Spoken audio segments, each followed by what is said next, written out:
So localizing the airway, there's a lot of different ways to do it. Everybody has their own little preferred way to do it. I really think to me, this is the best way that's worked over the years of doing it to localize the airway. So I like to use some either 1% or 2% with the atomizer to start with, kind of coat the tonsillar pillars and the sides. And then after that, I'll do the ointment, the 5% ointment on a lollipop. So this you'll just kind of work back in until they can tolerate it. And then once you get that part, then I'll use the Wilson airway, or some people call it a no sapien. It's not really a no sapien, but the fiber optic airway. And then once you can tolerate that, then you're pretty much golden, minus spraying a little bit at the cords. Some people like to do the transtracheal block. Some people like to do the recurrent laryngeal nerve block, also an option. It's just, what do you have and to use? Some people like the nebulizers, but a lot of times the nebulizer doesn't kind of breaks down the lidocaine molecule. It really doesn't work that well for this application. So, will somebody hold my phone so I can see what I'm spraying? So you're gonna take some gauze, take their tongue.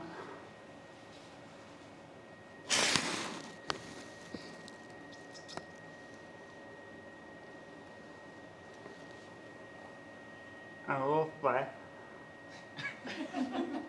It tastes amazing.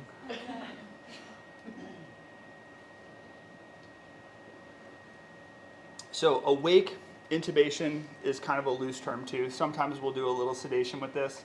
I'm not sedated. But a little bit of Versed, a little bit of Precedex.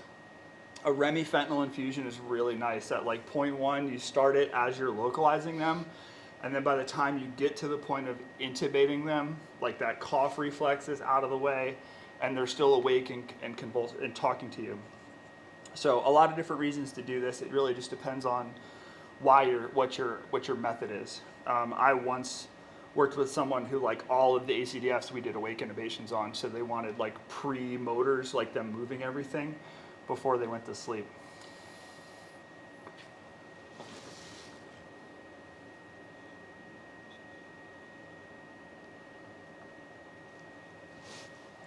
A little bit of gagging is normal. It's all part of it.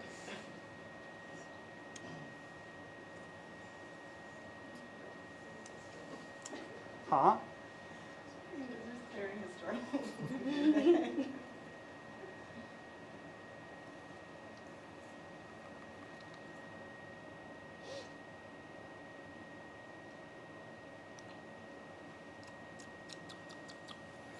All right, let's see if we can get this in. So the nice thing about the ointment is, as opposed to like the viscous, is as this comes up to body temperature and starts to melt, it just kind of coats everything.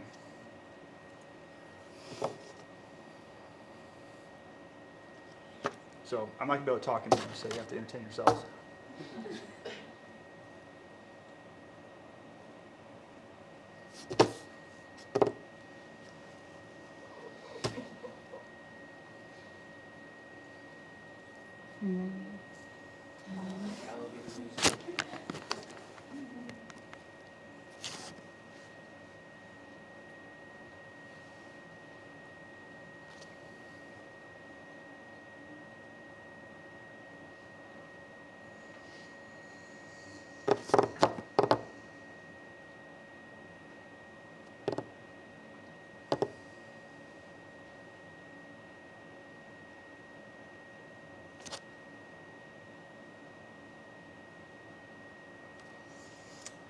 It's kind of aggressive.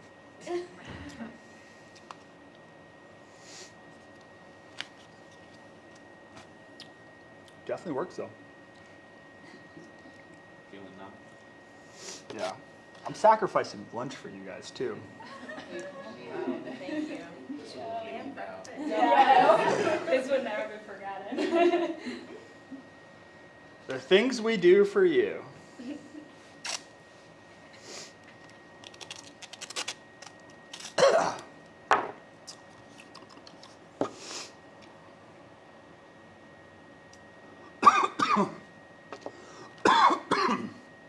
Wrong pipe.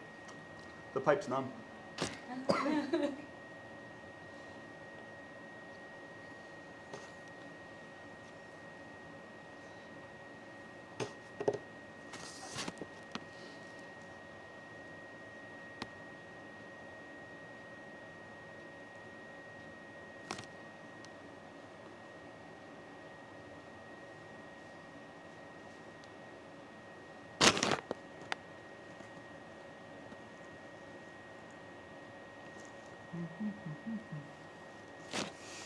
All right.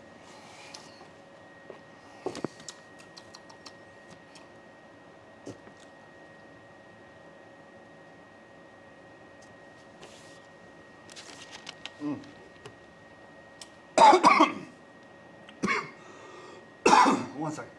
So the one thing that's not going to be numb, my vocal cord changed too, is I may need to spray the cords. So I have a little bit of lidocaine in here, and this is what plugs into the scope, is these little adapters. So sometimes you need a slip tip in order to do this. I don't need that. I'm all numb.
Hey.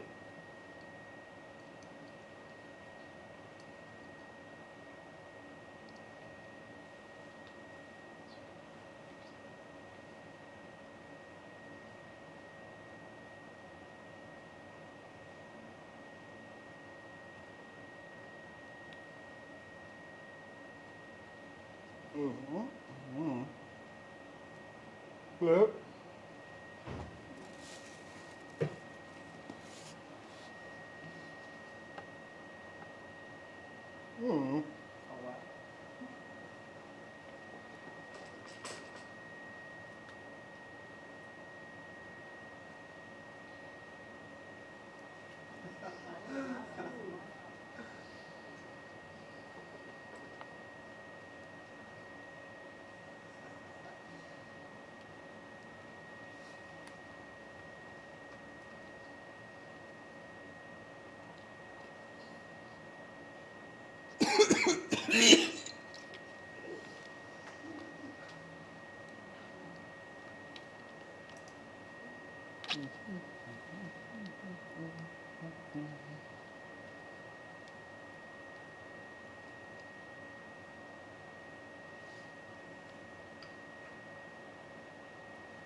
It's really hard to know which way to turn.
That's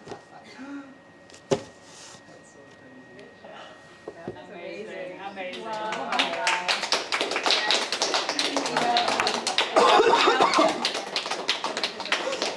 So normally you would want to, rose won't come off. This would come off, the airway would come out. It's because I'm numb. Yeah. But you can do it awake, right? Like that is totally an option. It wasn't that uncomfortable. The first time I tried to pass the tube and I used a 7, I could have cheated and used a smaller tube. But I didn't want to get called out for using a small tube. The first time the tube went down, I wasn't quite numb below my cords and I gagged. So once I put a little bit more lidocaine down there, it really was not that bad. It got a little weird to breathe there for a second. It was like I can't breathe through my nose. Wait, there won't go down because this is in there. But totally easy way to do things, right? It just takes prep. It takes time to numb someone up to be able to do it. Questions? That's it. Amazing. Great job.